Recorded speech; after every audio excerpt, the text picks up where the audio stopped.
আসসালামু আলাইকুম রহমতুল্লাহি ওবারাকাতু। প্রিয় ভাই ও বন্ধুরা, কেমন আছেন? আশা করি সবাই ভালো আছেন। দেশ ও প্রবাস থেকে যারাই এই মুহূর্তে ভিডিওটি দেখতেছেন, আমার পক্ষ থেকে রইল আপনাদের জন্য আন্তরিক মোবারকবাদ। আমি চাই আপনারা ভালো থাকেন, যে দেশেই থাকেন না কেন, যে কাজই করেন না কেন, আপনারা যেন সবসময় ভালো থাকেন। আল্লাহ তাআলা রব্বুল আলামিনের কাছে এই প্রার্থনাই করি, প্রিয় মালিক যেন আমার দেশ এবং প্রবাসের ভাইদেরকে সবসময় সর্বদা ভালো রাখেন। তো প্রতিদিনের মতো আজকে আবার চলে আসলাম নতুন একটা ভিডিও নিয়ে, যে ভিডিওতে থাকবে গুরুত্বপূর্ণ কিছু তথ্য। আশা করি ধৈর্য সহকারে পুরো ভিডিওটি দেখে আপনার মূল্যবান মতামত ভিডিওর কমেন্ট বক্সে লিখে যাবেন। আজকে যাকে নিয়ে ভিডিও করব, এই মেয়েটা এর আগেও একাধিক প্রতিবেদন করছিল এবং একাধিক প্রতিবেদনে সে বলছে সে প্রবাস জীবনে ছিল, সে প্রবাস জীবনে থেকে অনেক টাকা ইনকাম করছে, এখন সে গরিব একটা বেকার ছেলেকে বিয়ে করে সংসার করতে চায়। কিন্তু এখন আমি আপনাদেরকে যে ভিডিওটা দেখাবো, এই ভিডিওতে সে বলতেছে যে আসলে সে তার ডিভোর্স হয়ে গেছে, সে একজন ডিভোর্সি মেয়ে। 10 বছর আগে তার ডিভোর্স হয়ে গেছে, তার 9 বছরের একটা মেয়ে আছে। এখন সে চাচ্ছে আসলে বিয়ে করে সংসার করতে, নতুন একটা ছেলেকে বিয়ে করতে চায়। এবং কি এই মেয়েটা অতীতে যে হাজব্যান্ড ছিল, সেই হাজব্যান্ড নাকি নেশাখোর ছিল এবং কি আপনার বিভিন্ন মেয়েদের সাথে আড্ডা দিত, পরকীয়া লিপ্ত ছিল সেই হাজব্যান্ড। এই জন্য এই মেয়েটা তার প্রাক্তন হাজব্যান্ডকে ডিভোর্স দিয়েছে। এখন সে যাচ্ছে তার নতুন করে বিয়ে করতে, সংসার করতে। আপনারা ভিডিওটা একটু লক্ষ্য করেন, এই 12 বাদারি আপুটা কি বলে। আমার ডিভোর্স হয়ে গেছে। আজকে বিগত 9 থেকে 10 বছর হয়ে গেছে আমার ডিভোর্স হয়েছে। আমার একটা মেয়ে আছে, ঠিক আছে? আমার মেয়ের বয়স হচ্ছে 9 বছর। তো আমি এখন চাচ্ছি যে আমি যেহেতু ডিভোর্সি, সেহেতু একটা এমন মানুষ চাচ্ছি যে আমার মেয়ে সহ আমাকে অ্যাকসেপ্ট করবে আর কি, মানে আমাকে যে বিয়ে করবে এরকম কাউকে চাচ্ছি। হ্যাঁ, হয়তো এখন বলবেন যে আগের হাজবেন্ডের কি দোষ ছিল বা কি সমস্যা ছিল বা কার দোষ ছিল। হ্যাঁ, আমি সেটাও বলছি। তার সমস্যা একটাই ছিল, তার নজরটা সবসময় অন্য নারীর দিকেই থাকতো। ঘরে তার স্ত্রী থাকার পরও সে সবসময় বাহিরের নারীর দিকে, অর্থাৎ পরক্রিয়া যাকে বলে, সেটাতে সে লিপ্ত থাকতো। তাই আমার পক্ষে তার সঙ্গে থাকাটা সম্ভব হয়ে ওঠেনি। আর আমার তো কষ্ট হবে, তাই না? আমি তো তার স্ত্রী। একটা স্ত্রী কখনো তার স্বামীর ভাগ কাউকে দিতে চায় না। আর আমি আমার জীবনে এমন একজন মানুষ চাই যে শুধু আমাকে বুঝবে, আমাকে ভালোবাসবে, আমাকে সময় দিবে। আমি ছাড়া অন্য নারীতে কখনো আসক্ত হবে না। আশা করি আপনারা ওর পুরো কথাগুলো আপনারা মন দিয়ে শুনছেন যে আসলে এই মেয়েটা কি বললো। এখন আসি আমার মেইন পয়েন্টে।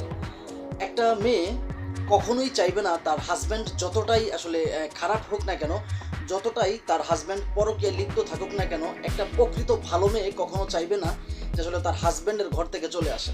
প্রকৃত ভালো যে মেয়েগুলো, তারা কখনোই চাইবে না। কেননা আমি অতীতে আমাদের অতীত যে আমার দাদা বা আমার নানা চাচা বা অতীতের যে মানুষগুলো, তাদের মুখে আমি একাধিকবার এই কথাটা শুনলাম যে বা একটা মেয়ে ডিভোর্স দেওয়ার চাইতে স্বামীর ঘরে থেকে বান্দিগিরি করাও ভালো। যদিও সে আপনার ডিভোর্স না দিয়ে বান্দিগিরি করা ভালো, এবং কাজের মেয়ের চাইতেও বেশি আসলে পরিশ্রম করা ভালো একটা হাজব্যান্ডের ঘরে থাকা। সবচেয়ে ভালো হাজব্যান্ডের ঘরে থাকা। কিন্তু এই মেয়েগুলো বর্তমান সাম্প্রতিক সময়ে এই মেয়েগুলো বিভিন্ন ইউটিউব চ্যানেলে, বিভিন্ন ফেসবুক পেজে একের পর এক ভিডিও আপলোড দিতেছে, সেটা হচ্ছে মিসাইলের মতো।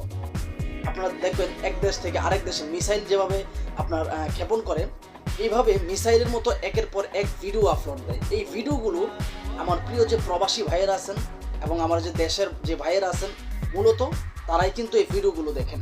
এবং কি বিশেষ করে যে প্রবাসী ভাইয়েরা, আপনারাই কিন্তু এই ভিডিওগুলো দেখে কিন্তু আপনারা মনে করেন যে আসলে ওদের কথাগুলো হয়তো বাস্তব কথাগুলো, কিন্তু আজও তো এই কথাগুলো কখনোই বাস্তব ছিল না, আর বাস্তব হতেও পারে না। কারণ এই সমস্ত মেয়েদের কাজই হচ্ছে এই সমস্ত ভিডিও তৈরি করা, এবং যেই সমস্ত ইউটিউবারগুলো এই ভিডিও বানাতে সাহায্য করে, আমি মনে করি ওরা 1 নম্বরে দালাল। দালাল যদি না হতো তাহলে কখনোই মানুষকে ঠকানোর এরকম নিত্য নতুন বুদ্ধি কখনোই ভালো কোনো মানুষের মাথায় আসতো না। আপনি দেখেন 2017 কিংবা 18 সালে যখন আপনার এই কিছু ইউটিউব চ্যানেলে এই ভিডিওগুলো আপলোড দিত, তখন আমিও মনে করতাম হয়তো এই মেয়েগুলো হয়তো অসহায়, যার কারণে এই ভিডিওগুলো তৈরি করে। কিন্তু শেষ পর্যন্ত এই ভিডিওগুলো নিয়ে বিশ্লেষণ করতে করতে, রিসার্চ করতে করতে যখন একটা পর্যায়ে আমি দেখলাম যে আসলে এই ভিডিওগুলো একমাত্র ওই সমস্ত মেয়েরাই করে যেই মেয়েরা কোনো একটা সময় অতীতে আপনার ইমো ফ্রিল্যান্সিংয়ে জব করতো। Audio call 500, video call 1000, audio call 500, video call 1000। ওই মেয়েরাই এখন বর্তমানে এই কাজগুলো করতেছে।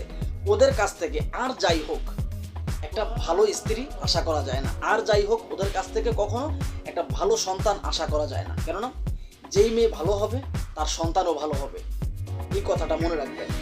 আর যে সমস্ত মেয়েগুলো 12 ভাতারি হবে, তাদের সন্তান বা তাদের পরবর্তী প্রজন্ম যেগুলো হয়তো 100% 95% থেকে আপনার 5% ভালো হতে পারে, 95% ভালো হবে না, কারণ 100% গ্যারান্টি। কারণ ওরা অতীতে সবসময় করছে চিটিংবাজি, বাটপারি, মানুষদের সাথে মানুষের লক্ষ লক্ষ টাকা আপনার নিয়ে গেছে প্রতারণা করে, শুধুমাত্র বিয়ের কথা বলে।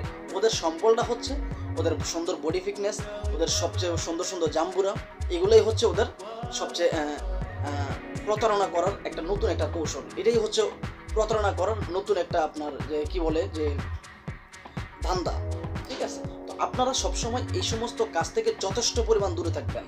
আমি কিন্তু দেখতেছি কিছু কিছু ইউটিউবার, কিছু কিছু ফেসবুক পেজ আমি কিন্তু দেখি, ওদের সাথে আমার অ্যাড আছে, আমি প্রতিনিয়ত দেখি ওরা প্রতিনিয়ত ভিডিও আপলোড দেয়।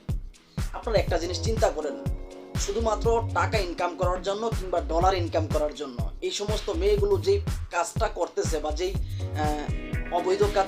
অবৈধ কাজে চলাফেরা করতেছে, আপনারা আপনাদের জায়গা থেকে কি মনে করেন?